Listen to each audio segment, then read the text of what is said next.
Welcome into the Take the North podcast, along with Dan Wiederer of the Chicago Tribune, who is at Halas Haugh, as you can see if you're watching on video. I am Mark Grote in our downtown Chicago studios right now.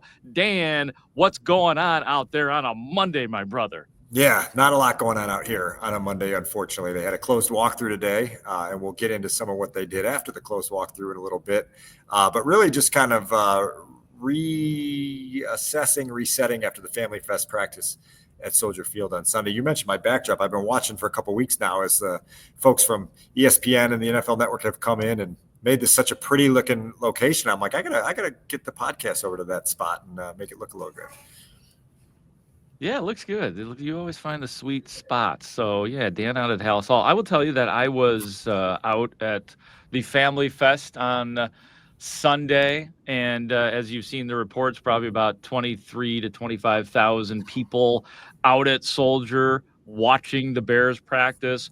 And unfortunately, Dan, this is the first practice. Yesterday or Sunday's practice was the first practice that I had been to probably for about a week or so. I missed 4 practices, I think. So I missed what was referred to as Caleb Williams looking much better out there. And I just have to believe the reports from everybody that Caleb Williams was looking better and progressing in everything that he does. In the practice that I saw Sunday, it was not a good day for Caleb Williams. He was responsible for, I guess, 2 delay of game penalties, Dan. The third one, the ruling is that apparently a timeout was called. I thought it was 3, but I don't know if there's anything on the record that happens in practice. But apparently it was just 2. And Dan, that's I don't want to call it a bad sign because I'd like to think that that they'll get through it and they're not going to be 3 delay of game penalties. But to not be organized the first day you're playing on your home field and the offense, that didn't feel good watching that, Dan, as all of those popped up. Grote, you don't have to call it a bad sign because the head coach will willingly do it for you. And Ben Johnson was clearly agitated after practice and saying, look, I felt like it was sloppy in certain areas and feeling like that they should be further ahead of some of these mistakes than they are. We're in the 3rd week of training camp now, and you start to desire progress, obvious signs of growth. And it hasn't been there. And I just, any of the reports last week that came out that Caleb Williams was making significant progress to me were exaggerated because I just haven't seen it yet. And it's worth us talking about for a little while here after you saw him on the bigger stage at Soldier Field on Sunday, because I just think we're still waiting for one of those days that feels impressive, that feels like, okay, he's got the grasp of it. I'll get into a little bit more in a bit about some of the conversation I had with Caleb Williams over the weekend that may enlighten us both a little bit about where he's at in terms of his headspace. But in terms of his play on the field, it's been erratic through the first 10 practices of camp, and they've got to find a way to make it less erratic because, as we know, September 8th is not that far off, and you've got a couple opponents coming to town over the next couple of weeks, and you better be able to show signs of being much more functional than they've been here through the early going. Yeah, and I want the switch, the proverbial switch to flip. But first, as you said, there has to be, those days stacked together that leads to that. Now, I guess just by definition of a switch flipping, that would suggest that, yeah, it could suddenly, spontaneously just happen. Like as in maybe there could be that day where it all soaks in and sinks in for Caleb Williams and he is that guy. But right now, he simply is not that guy. And I've been even talking on the score about the Bears, for the last 4 hours today, Dan, I was using one of your words, which I think is, and I did credit you properly, sir. I know how angry you get if I don't give you the full credit. But culture was the word, I'm sure, right? Culture. No, it was voluminous. No, it's certainly, there is no voluminosity that we have seen that in the last couple of days. What was the word? I was using your word. The word was sizzle, Dan. Oh. We haven't seen the sizzle. Now, there were. I'll give you some of the good. I've got more critiques of Caleb Williams' play that I will share with you. But as long as I just mentioned the sizzle, there were 2 really good things that I saw from Caleb Williams, Dan, at Soldier Field, at Family Fest on Sunday. There was, and I'll give the lesser of the good here first, but it was very good. A little bootleg right by Caleb Williams and hits DJ Moore in stride. It's just such a beautiful flip with it. He just kind of floats that ball. He's in stride. He's already almost at sprint level. It's an easy first down, and we didn't see enough of that last year, Dan. Yeah, and you just want to see some of those plays that look like NFL level offenses make them look. And Grote, I'll even rewind you back to Saturday. You've got the sequence at the end of Saturday's practice where you get a little bit of sizzle. The Bears are in an end of game situation at the end of practice, and Dennis Allen sends an all-out blitz at Caleb Williams, and Caleb shows Caleb things, right? And he evades this all-out blitz with a hard sprint out to his right and throws a touchdown pass to Cole Kmet. I think it was 17 yards. It was one of those little plays where you're like, okay, go be a playmaker, kid. And he goes and he makes the play and he throws a touchdown. And then they switch over to another situation on the very next snap, and Caleb Williams goes for DJ Moore at the goal line and throws a pass that's behind him significantly. And Deshaun Wright makes a gift interception. And you're like, there it is right there. In 35 seconds, you get this highlight reel completion for a touchdown, and then you get this, oh God, low light for an interception. And you're like, this is kind of where we've been with Caleb, and there just hasn't been a level of consistency yet. And I know they're striving for it, and I know they're going to try to unlock some of that this week, but it felt like at the Family Fest, and you can obviously cast more judgment than I can, it just felt like another day that was kind of bumpy, that every highlight was also offset by two or three things where you're like, man, that's got to be better. Yeah, no doubt about it. And, I just looking at my sheet from Sunday, you mentioned overthrow. Did you say you overthrew DJ Moore, Dan, on Saturday? On Saturday, it was behind him. It was just a pass at the goal line that was just behind him. And Gotcha. Yeah. And we've been seeing that. Like he talked about earlier, about 2 weeks ago, he was very specific with us about short throws to the left. And he threw behind DJ Moore, I think a day after we had heard that.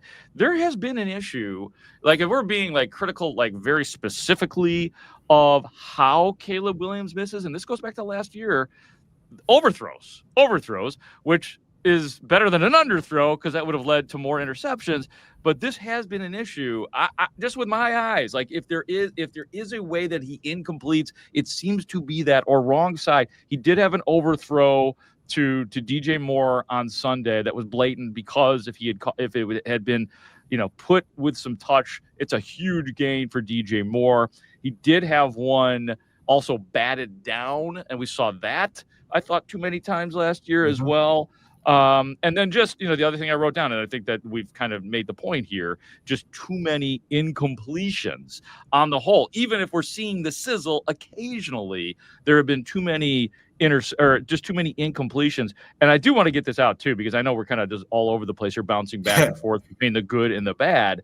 But one great moment for Caleb Williams, for Ben Johnson, for Cole Kmet was a play action. I wish you were there to see it, Dan. Oh, I saw it on the highlights, baby. Oh, you did see it. So the play action screen. Cole Kmet wide open on the left side. He scores easily. And it's an absolute thing of beauty when that was the first time where I was like, okay, all right, there's something like where Ben Johnson called the right play and Dennis Allen be damned.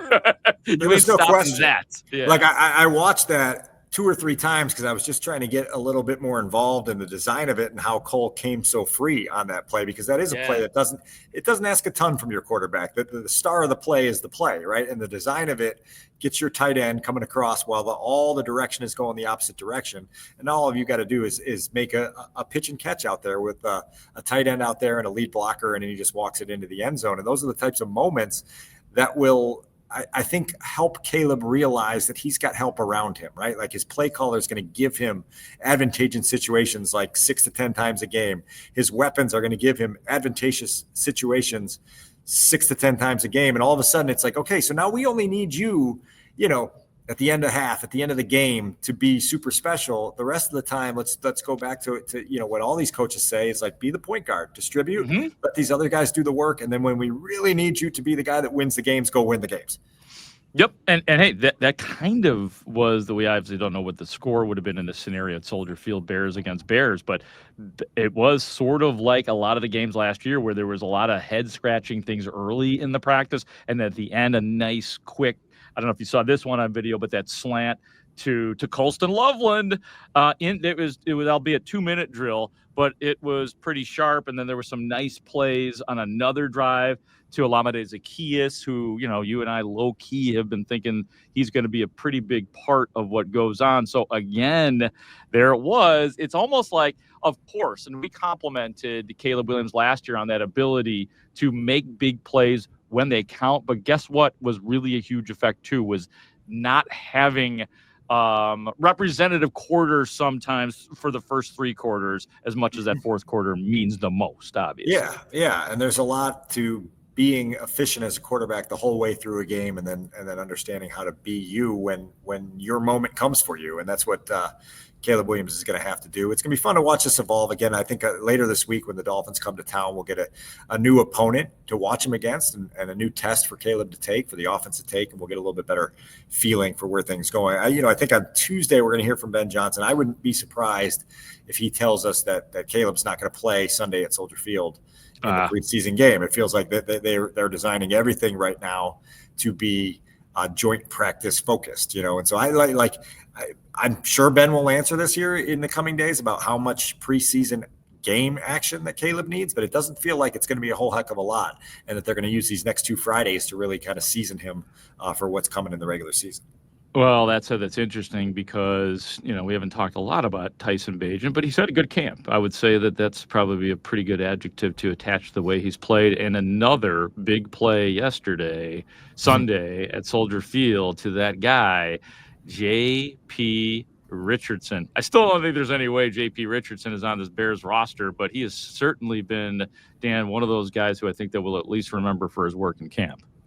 Look, and you got a chance to stash him on a practice squad, which has happened in the past with guys like this. And he's a guy that could shine here when they do play these preseason games. The Bears still have to play the preseason games, whether their top line players play or not. They are going to play a game against the Dolphins on Sunday at Soldier Field, the following Sunday against the Bills, and then the following Friday in Kansas City against the Chiefs. And they're going to need people to play those games. And J.P. Richardson, I would imagine, gets a lot of run in those games and has an opportunity to show not only on offense but on special teams that he's worth keeping. And, one of those underdog stories that's really fun in August, and then you try to figure out a way to make it fun if you're the player into September and beyond.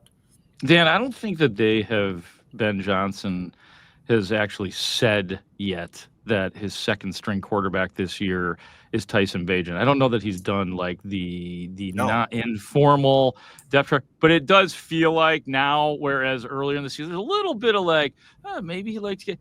It's going to be Tyson Bagent, right? Like, he's the second stringer. I don't feel I don't know if that's an issue anymore. If he's not, I think that's wrong at this point, because I do think Bagent is having a very good camp. He's been very sharp. And, we heard from Case Keenum on Saturday. We heard from Tyson and Case Keenum on Saturday. And it was the second time that unsolicited, Keenum was very emphatic in saying Tyson Bagent is going to play football in this league for a long, long time. And he says it with such conviction. And it's a guy that's 37 years old, been around, seen a lot of things.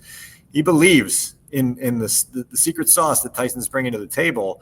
And so, it's good to see him make strides. Year 3 of his development here. Obviously, year 1 with Ben, and he was the latest to just talk about how enthused he's been to work with Ben Johnson, because it's a guy that feeds Tyson's, combination of both competitiveness and thirst to learn. It feels like that's been a fun match to this point, and Tyson's made strides in the right direction. And so just file that away. However you need to file that away, file that away, and then we'll see how he plays, if he plays during the preseason, and we'll go from there. One of the things I did ask Tyson on Saturday, which is interesting, is like last year was kind of the first time in his whole football life that he didn't play games. You know what I mean? Like, this is a guy that was used to taking thousands of snaps throughout his whole career. He was QB1 every step of the way until he got to Chicago. And even his rookie year, he got to make those 4 starts. And then last year, it was just like, okay, there's a minute left in the game. We're getting killed. Can you just go take 3 snaps and get us across the finish line here? Weird experience for Tyson to have that year, but said that like he felt like he really maximized the time away from it to understand what it's like to be QB2 in this league. And I would imagine he continues in that role this year.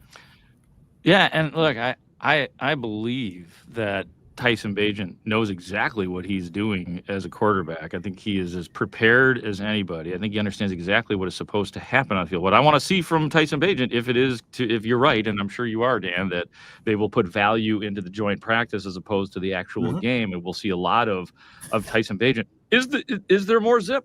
Is there more? Because honestly, like, to me, the biggest problem he had is arm strength. There were times when we have seen him play where he just floats the ball like this, like for some reason down the middle a lot. Just it stays in my head where it's like, oh boy, is that ball going to come down? Is that directed at anybody in particular? So I want to see out of him I don't know, can a quarterback acquire or get more arm strength? There are ways to, help that out, but is there more zip? That's going to be the number one thing, or still the number one thing that I think is holding Tyson Bagent back from being taken more seriously as a starting quarterback. Yeah, I'll say some of that's a little bit overstated to some extent, because I do think you can make up for that a little bit with decisiveness, with processing speed, with being able to get the ball out a little quicker, and then it gets to where it's going a little quicker. Yeah, he does definitely need to put some more zip on some things, but I do think there are ways to compensate, and I think he understands that and has gone that way. And these practices the next couple of weeks will be interesting because we'll have multiple fields to keep our eyes on, and we're just going to have to deploy accordingly and try to soak it all in, because you know how fast and furious that action gets when you got another. Oh, team. Yeah, that was very stressful. I remember when we were in Indianapolis. Was that last year? Indianapolis? 2 years ago. 2 years ago. Yeah, I think that was. It was 2 years ago. God, and it's very stressful trying to be in the perfect place when you're on the sideline, because there's always so much action going on. But they are, Dan, like every chance that the Bears have gotten, this joint practice has been alluded to, and understandably, there could be more value in these practices than a Sunday preseason game going up against a bunch of guys that are not going to make the team. Yeah. And yeah, so let's lock in. Let's get a good night's sleep on Thursday night and come out here ready to rock and roll on Friday. Amen, man. Here's a couple other things too. Just notes from Saturday. Dan, this was my first time seeing Colston Loveland at full speed, and I don't know, I got to be careful and check myself, because of course I'm watching it very intently and I could be projecting. He looks different, as in he looks like in the good way. Oh, there's something that I get it. Watching him and the way they were using him, the motion that they were using with him, bouncing him around pre-snap, and then just the route run. I was like, oh, wow, he moves differently. Yeah. I'm excited about Colston Loveland. And you should be. I mean, everything that they sold on draft weekend has shown itself here in the early stages of camp. Again, we were waiting to see it with our own eyes because he was out for so long with the shoulder recovery, but he looks great, and he looks like he can be a real weapon in this offense. And then you think about these packages where you can use both him and Cole, and then you can put one out wide, one in line, whatever you want to do. You can play that chess game, and I think that's the fun stuff for Ben Johnson, is to realize, oh wow, I've got some packages, some personnel groupings, some pieces here that can really, really make life uncomfortable for defenses. And that's what gets Ben Johnson going in the morning. And so let's see where he takes all that. And it got me going, man. I was feeling the juice when I saw him and the way he moves. And I talked with other reporters, talked to TJ Edwards yesterday, and I kind of said that. I kind of asked him, I was like, does he look different? And he kind of was agreed. Yeah, he does, kind of that, guys know, right? Even on the defense or offense, when somebody is something special, they know. And I'm not necessarily predicting that yet. I am just saying, with my eyes, I see why the Bears like this guy.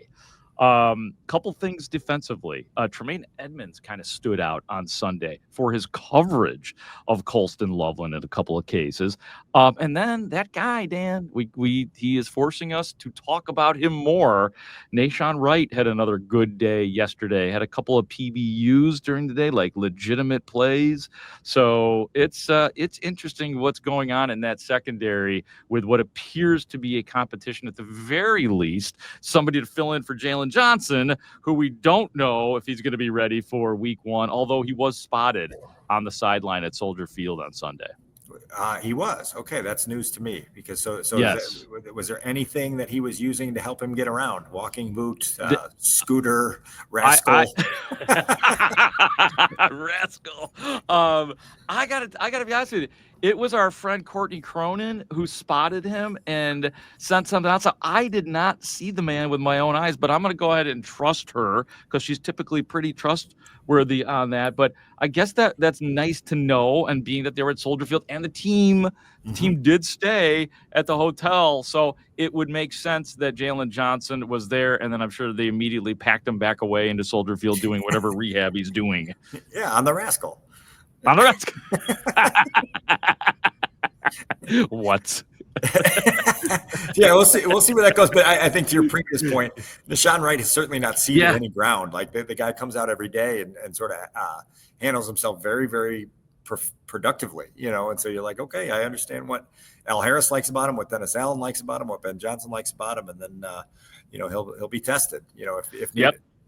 He certainly will be tested. All right, we've got the joint practice on Friday. We've talked about that, and there's an actual game on Sunday. Don't know what the leftovers are in terms of that game. Like as Dan said, it's probably not going to be Caleb Williams. Not sure who we're going to see, but Dan, it is so nice. Everything always seems so far away, especially at the beginning of training camp.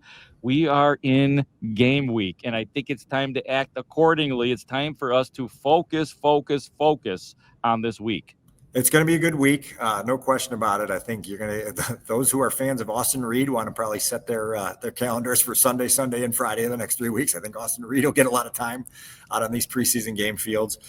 We had some stuff today, Grote, out here at Haugh from Richard Hightower, the special teams coordinator, who worked early in his career with Mike McDaniel in Houston. And so he was kind of asked a question about Mike McDaniel and working with Mike McDaniel that turned into a very heartfelt, emphatic endorsement of the current boss here at Halas, which is Ben Johnson.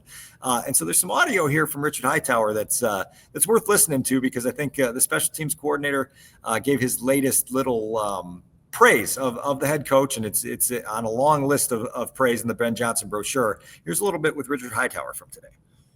You mentioned Mike McDaniel. What stood out about him when you guys worked together, and did you see him as kind of a future head coach? Yeah, that's funny. Yeah, I saw him as a future head coach. Yeah, we worked together in Houston. Not only did we work together and share the same office, in that office it was myself, Matt LaFleur, and Robert Saleh, all in one office on Gary Kubiak's staff. So you kind of see, who wants to grind, who wants to work, who is has the X's and O's down, who has great personality. I've been very fortunate to be around a number of guys that become head coaches. D'Amico Ryans is another one. I shared office with Sean McVay. So I've been fortunate. I know what a good coach looked like because I've been around all of them. So I can tell you for a fact, we got a damn good head coach here. A damn good head coach. I'm just telling you. I know what they look like. I've been around them. So, and it worked for Mike Shanahan, John Fox, Gary Kubiak, all Super Bowl winning or went to Super Bowl head coaches. So, how long did it take for you to realize when Ben came in? I see that in him. Yeah, I mean, you always, because he was on the opposing team, you always kind of knew who he was and things like that. But I had never worked with him. But I knew from afar when I watched some of his press conferences or some of that stuff, I was like, the guy's pretty sharp. But then when you work with him and you can see the attention to detail and how he meticulously looks at everything, no matter what it is, dives deep into things, all right, and has an eye. Real head coaches have an eye for things when they happen, all right, and they're able to anticipate stuff. And like, I'm just telling you, like I'm just telling you. And I ain't sit up here and talk about it forever. But you guys just watch. We got a good head coach. I've been around a lot of them. All right. Damn good. Special. Damn good, Grote. Very interesting. Look, man, look, Richard Hightower is probably about, and like all assistant coaches are loyal because most of them have been hired by the head coach. Some of them are friends of the head coach. So you're going to have a certain amount of loyalty. He's about as loyal of a coordinator as I've ever heard. Just going back to even last year, a couple of years, loved Matt Eberflus. Loved. At least he would rave. He's prone to a little bit of hyperbole. But I don't know. As that went on, I was like, I think he's being genuine about this. I don't think he's just blowing a lot of smoke. I mean, there's some smoke there. It's the boss. You got to kiss up a little bit. But he seems to really think that Ben Johnson is the goods. Heightened level of passion for sure. And that heightened level of passion. Is that how you say hyperbole? And certainly backing it up with examples, right, of just how detailed everything is, and that's there. You know, I had a chance. It's Monday morning to sit with Ben for about 10 to 15 minutes for something else I'm working on. And one of the things that I just keep confirming about the new head coach here is the combination of aggressiveness and fearlessness that he has. And it's unapologetic. You know, like he talks about losing his job in Miami as a young coach, and then how that kind of transformed him into, you know, when he got his next opportunity, it was like, screw it. I'm not going to be cautious with anything I do, right? Like, I'm going to do it my way. I'm going to do what feels right to me. And I think that's some of what Richard Hightower is talking about there. It's that combination of aggressiveness and fearlessness. We're going to see that all year with the way he oversees his offense, right? And the way he tries to do things with his quarterback. And so that's there. I think the other thing that you and I appreciate is just how comfortable Ben seemingly is as the kind of face and voice of this whole thing, in a way that, again, is unapologetic and fearless, where you're like, yeah, like, I can see why this resonates in the front of a room, you know, why players listening to one of his pep talks would be like, yeah, like, this is 100% sincere. It's 100% genuine. And it's 2000% ambitious, right? Like, so guys that want to get on that train, get on quickly, and they buckle their seatbelts because they know where Ben wants to take this thing. And so that really, really high praise from Richard Hightower, but it sort of marries up with the things that we've been experiencing now since January, as we've gotten to know a little bit more about him. Yeah. Well, and I was thinking too about how straight of a shoot. I know you talked about this, Dan. We both talked about it. How straight of a shooter he is about the issues that like he is ahead of what he knows we're going to ask when he comes out there, and he's talking about the pre-snap penalties, and he says if it continues like that, we're not going to win many games. Have you ever heard a Bears coach in the last 2 years, let's just go with the last two, say anything remotely of a family fest practice, right? Family fest practice. Yeah. And that's what I'm talking about. Those are the things I'm talking about, because it's you know, there's a lot of coaches in this league that are guarded just to be guarded. They're paranoid about something. They're scared of saying the wrong thing. They're worried about hurting someone's feelings or becoming a headline on Pro Football Talk. And maybe somewhere along the line, Ben Johnson will, you know, pull back on all that he gives us and how he gives it to us. But I think his entire mission is like, I want to win at the highest level possible. And to do so, you can't be scared of anything. You know what I mean? Like, you just have to go full throttle and live with the results. And that's what I think has been so refreshing about him, is it's just like, there's no point in being guarded just to be guarded. And it looked like that's one of the things that I'm digging into a little bit in a market like this, Grote, that's so passion fueled about its football team, that wants its head coach to have some personality. I think you're getting some that's really pretty cool. Again, like, they haven't played a game yet. They haven't been on a 4-game losing streak yet. They haven't had to fire someone midseason or deal with a scandal of any sort. But, like, for right now, the level of just candidness and again, the fearlessness of Ben Johnson is very palpable. And I think that, again, that's some of what Richard Hightower was talking about. Yep. And that's awesome. Be looking forward to reading what you wrote in the Chicago Tribune in regards to Caleb, who I know you had a chance to talk to. And just for the record, because I know that Dan and I both promoted our conversations with Caleb Williams, I will be part of an interview this coming Friday on The Score. I'm not sure the time yet. I believe it's noon this Friday. Caleb Williams will be live with Layla Rahimi and myself. He was supposed to be on with us today, but we were told that Dan Wiederer said he does not want him on The Score today, that Dan wants to be the only person to talk to him. That's the truth. No, that didn't happen, but let me be serious. He will be on with us on Friday on The Score for about 15 minutes or so. And you'll enjoy him. You'll get some time with him. I had my sit down with Caleb on Saturday that we'll be publishing in the Chicago Tribune, I believe, later this week. And I'll just give you 2 quick highlights from that, and you can look for it later in the week.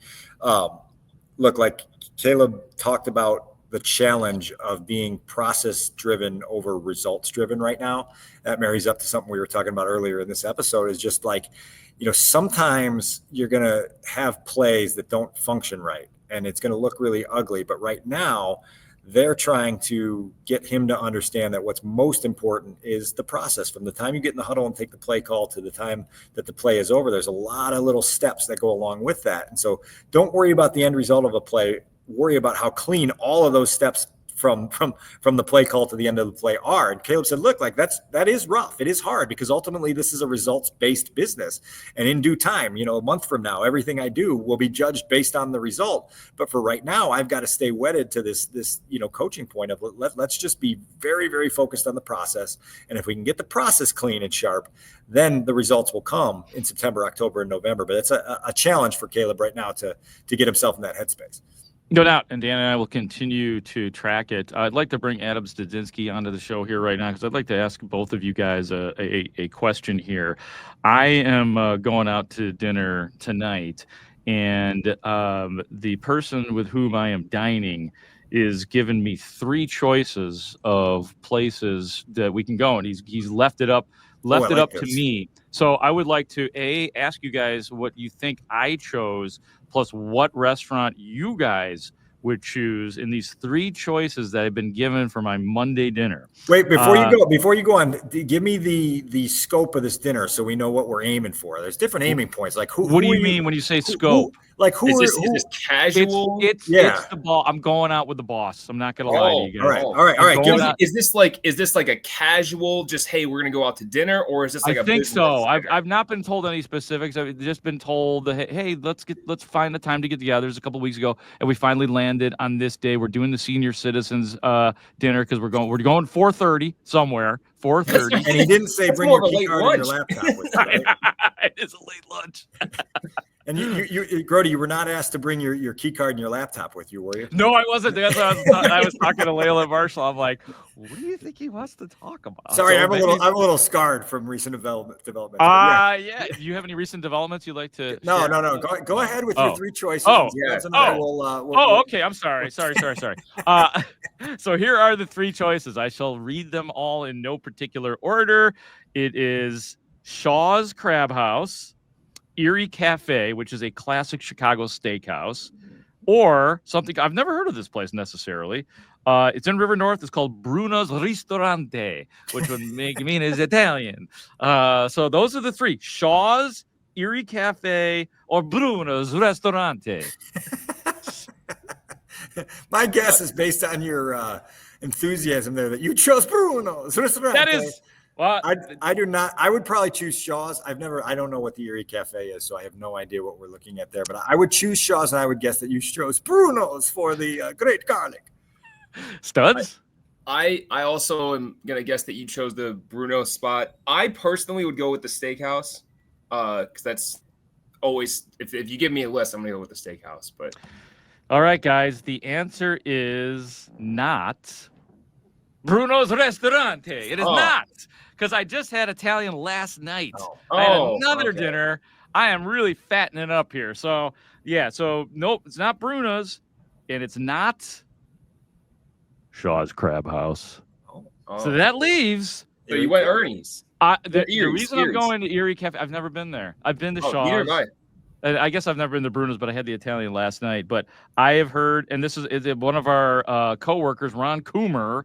This is like his regular hangout. So I am meeting Mitch at that particular place. That is the place that I have chosen. I trust Coom, and I trust that you will come back in the middle of the week and give us a restaurant review. It's on. Yeah. The restaurant review is coming your way. Anything else, guys? Any nuggets from either of you? Either of your happy faces that you got? Anything you would like to discuss Bears-wise before we go? I teased this early on. The Bears had the closed walkthrough today at Halas Hall, and then they boarded about 7 or 8 buses, and they went on a field trip today. They went to the beach. This was a team bonding experience. They went to the beach. So on Tuesday morning, when we I don't know, I think in Evanston. I think they stayed on the shore. Okay. I think when Ben retakes the podium on Tuesday morning, we've got a couple questions to ask about how the beach day went and how close the team got there. So that's a little nugget. Awesome. I think we have thoroughly caught people up on what is going down with the Bears here, and in a very exciting week with the Miami Dolphins here for practice and for a game on Sunday. And so for Dan Wiederer of the Chicago Tribune, also for Adam Zdzinski, our executive producer, I am Mark Grote for Chicago Sports Radio 670 The Score. Great talk. See you out there.